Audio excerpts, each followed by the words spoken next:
Hi friends, welcome back to my channel. ఈరోజు నేను పన్నీర్ కర్రీని ఎలా చేయాలో చూపిస్తాను. ముందుగా నేనైతే పచ్చి బఠానీలతో చేశాను, ఆ తర్వాత క్యాప్సికమ్తో చేశానన్నమాట. ఇంట్లో ఉన్న మసాలాలే సరిపోతాయి. ఈ పన్నీర్ కర్రీ ఒకసారి మీరు ఈ విధంగా ట్రై చేసి చూడండి. చాలా అంటే చాలా టేస్ట్గా ఉంటుంది. అలాగే ఎలాంటి రోటీస్ మీద అయినా, అలాగే పుల్కాస్ మీద కూడా బాగుంటుంది, రైస్ మీద కూడా బాగుంటుంది అన్నమాట. ఒకసారి మీరు ఈ రెసిపీని మీ ఇంట్లో ట్రై చేయండి. చిన్నపిల్లలు కూడా ఇష్టంగా తింటారు. తగినంత ఆయిల్ పెట్టేసుకొని, ఆయిల్ వేడైపోయిన తర్వాత ఆనియన్స్ అయితే పెట్టేసుకోవాలి. అలాగే ఒక స్పూన్ జింజర్, ఒక స్పూన్ గార్లిక్, ఒక స్పూన్ పచ్చిమిర్చి వేసుకొని కొంచెం మెత్తపడేంత వరకు అయితే ఫ్రై చేసుకొని, అందులో ముందుగానే కట్ చేసి పెట్టుకున్న టొమాటోస్ పెట్టేసుకొని ఈ విధంగా కొంచెం మెత్తపడేంత వరకు అయితే ఫ్రై చేసుకోవాలి. ఇలా ఫ్రై చేసుకున్న తర్వాత మిక్సీ పట్టేసి సరిపోతుంది. ఇప్పుడు మళ్ళీ ప్యాన్ పెట్టేసుకొని ఆయిల్ పెట్టేసుకొని ఒక స్పూన్ జీలకర్ర పెట్టేసుకున్న తర్వాత చిన్నగా ఫైన్గా కట్ చేసుకున్న ఆనియన్స్ అయితే పెట్టేసుకొని గోల్డెన్ ఫ్లేవర్ వచ్చేంత వరకు అయితే ఫ్రై చేసుకోవాలి. ఇప్పుడు ఇందులో కొంచెం పసుపు, ఉప్పు వేసుకొని ఈ విధంగా మీరైతే మీడియం టు లో ఫ్లేమ్లో అడ్జస్ట్ చేసుకుంటూ ఇలా ఫ్రై చేసుకొని, అలాగే ముందుగానే మనం పేస్ట్ చేసుకున్న ఈ పేస్ట్ని అయితే పెట్టేసుకోవాలి. ఇలా పేస్ట్ని కూడా కొంచెం మీడియం ఫ్లేమ్లోనే ఫ్రై చేసుకుంటూ ఇందులో తగినంత ఉప్పు, కారం, అలాగే కొంచెం మసాలాస్ కూడా వేసుకోవాలన్నమాట. ఇలా వేసుకున్న తర్వాత మీరు ఈ పేస్ట్ ఈ విధంగా కొంచెం గట్టిగా వచ్చేంత వరకు అయితే ఫ్రై చేసుకొని ముందుగానే నానబెట్టుకున్న పచ్చి బఠానీలు అయితే ఇప్పుడైతే పెట్టేసుకుందాము. ఇలా పచ్చి బఠానీలు కూడా బాగా కొంచెం సేపు ఫ్రై అయిపోయిన తర్వాత ఇందులో వాటర్ పెట్టేసుకుంటే సరిపోతుంది. మీడియం టు లో ఫ్లేమ్లో అడ్జస్ట్ చేసుకుంటూ ఈ విధంగా మీరు కొంచెం ఫ్రై చేసుకోవాలి. ఆయిల్ పైకి తేలేంత వరకు అయితే కొంచెం సేపు ఉంచేసిన తర్వాత ఇప్పుడు ముందుగానే చిన్న చిన్న ముక్కలు కట్ చేసుకున్న పన్నీర్ పెట్టుకుంటే సరిపోతుందండి.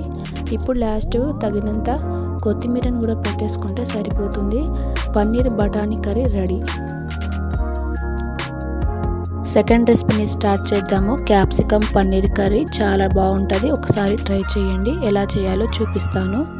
ఒక స్పూన్ ధనియాలు, ఒక స్పూన్ మిరియాలు, ఒక స్పూను జీలకర్ర, 4 నుంచి 5 ఎండుమిర్చీలు ఇలా పెట్టేసుకొని చిటపటలాడేంత వరకు అయితే వేయించుకొని మిక్సీ పట్టేసుకుంటే సరిపోతుంది.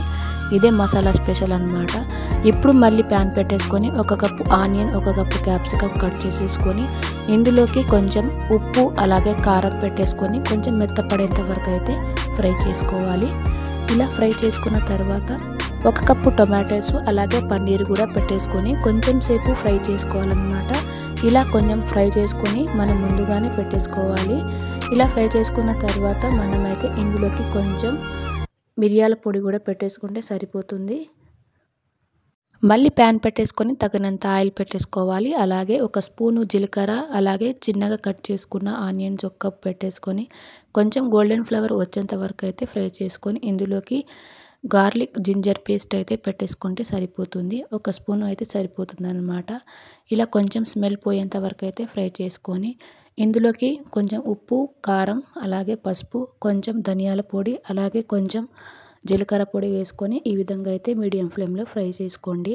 ఇలా ఫ్రై చేసుకున్న తర్వాత ముందుగానే ఈ విధంగా అయితే పేస్ట్ చేసుకున్న టమాటోస్ని పెట్టేసుకొని తగినంత ఉప్పు కూడా పెట్టేసుకొని మీడియం ఫ్లేమ్లో అడ్జస్ట్ చేసుకుంటూ ఈ విధంగా ఈ పేస్ట్ను కొంచెం సేపు ఇలా ఫ్రై అయ్యేంత వరకు అయితే ఫ్రై చేసుకోవాలన్నమాట. ఇలా చేసుకున్న తర్వాత ఇందులోకి మనం ఇందాకనే చేసుకున్న మసాలాలు కూడా ఇప్పుడు పెట్టేసుకొని ఇందులోకి ఇలా మసాలాలు కూడా కొంచెం పచ్చివాసన పోయేంత వరకు అయితే ఫ్రై చేసుకొని వాటర్ పెట్టేసుకుంటే సరిపోతుంది. ఇలా వాటర్ పెట్టేసుకున్న తర్వాత ఆయిల్ పైకి తేలేంత వరకు ఉంచితే మనం ఆ తర్వాత ముందుగానే క్యాప్సికమ్ అవన్నీ ఫ్రై చేసుకున్నాం కదా, అలా పెట్టేసుకున్న తర్వాత ఇందులో కసూరి మెంతి పెట్టేసుకుంటే సరిపోతుంది అన్నమాట.